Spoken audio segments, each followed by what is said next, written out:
My name is Christos Tsiolkas. I'm from Australia. It's a real honour to be here tonight with these writers.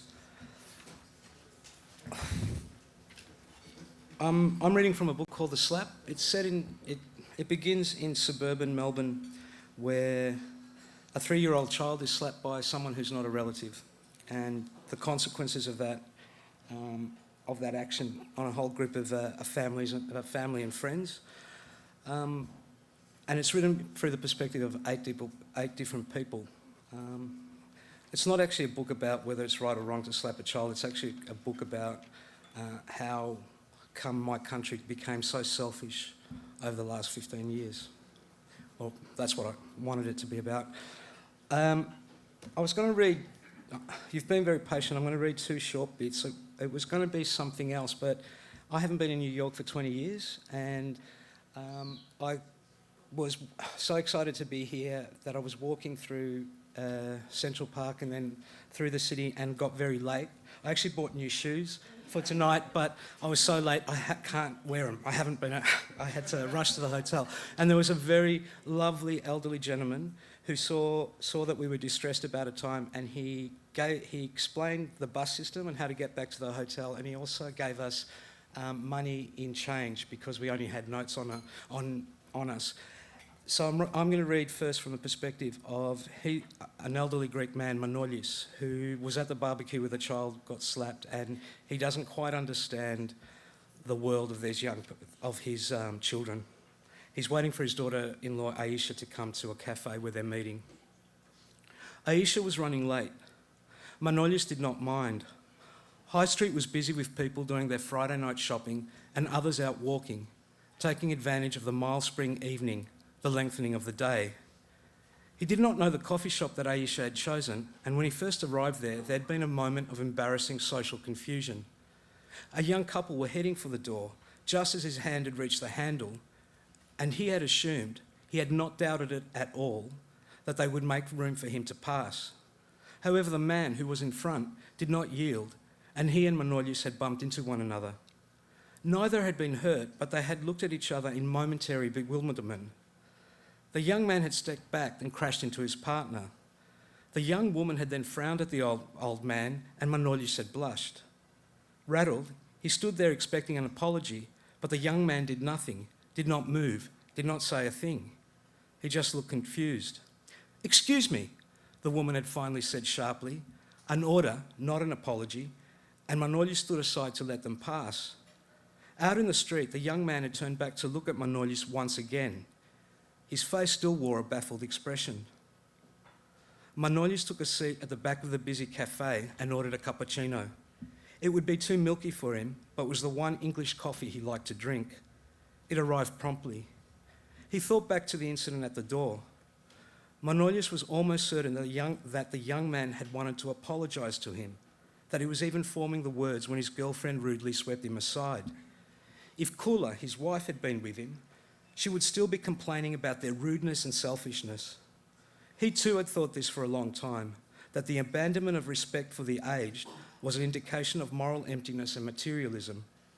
He was not so sure now. He wondered if the youth had a father. Did the woman? When there was no father, one did not learn respect. Often on a tram or the train, he would be taken aback by some clear lack of civility in a young man, and then realise that the boy had no notion of how crude his behaviour appeared, how dishonourable. As for the girls, they seemed distrustful of any adult. It used to anger him.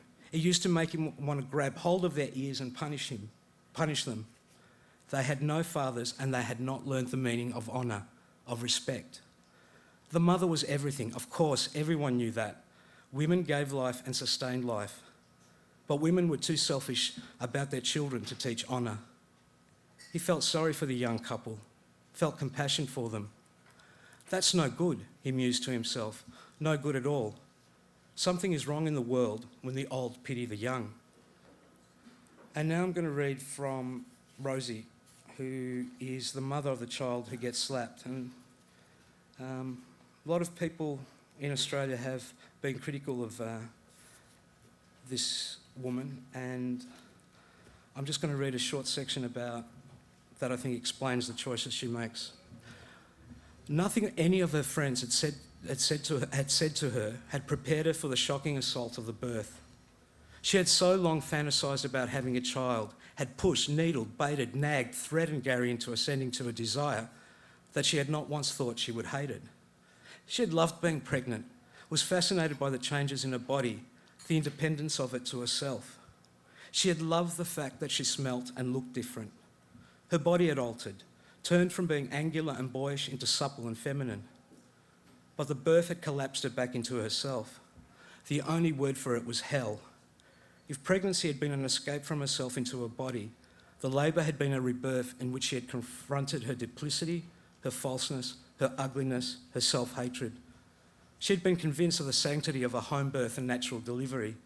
Then it had begun and she immediately realised her mistake, and by then it was too late to ask for drugs. The actual memory of it was thankfully fragmented, opaque flashes from a nightmare. But what she did remember vividly, could never forget, as they tried to prise the child out of her, was that all she knew, all she wanted was that it be taken away from her. She had made a terrible, unspeakable mistake. For the first 6 months, every time she held Hugo, she shook with terror. She was convinced that she would kill him. Every time he cried, she felt herself shrinking further from him. He was an alien being. He was going to destroy her. For 6 months after the birth, she had continued to go to yoga, had kept wanting to meet regularly with Anouk and Aisha, had wanted to sleep, drink, take drugs, have sex. She had wanted to be young. She did not want to be a mother. She'd felt that she were about to break in two, that she was no longer Rosie, but this strange, evil beast that could not feel love for the child it had brought into the world. She hated reminding herself of it. God, how she had hated the child. She couldn't even call him by his name. She distrusted him, was scared of him. She must have been mad, must have gone mad. The uncontrollable sobbing, the fantasies of drowning him in his bath, of snapping his neck. For 6 months she had been insane, and during that time she had not said a word about it to anyone. Not to her husband, to Aisha, to the mothers group, to her family, not anyone. She had not dared. She smiled and pretended to love her baby. Then one morning she'd been frantically trying to organise herself to go to yoga. The child was screaming, crying incessantly. Feedings, lullabies, yelling at it. Nothing would stop the terrible sound of him. She felt a moment's strange calm. She'd let him cry, leave him in the house, that shitty little one-room box they were renting in Richmond. Leave him there. Let the little prick cry himself out. She wanted nothing of it. She was at the front door, keys in her hand, her sports bag over her shoulder. She was going to get into the car and drive.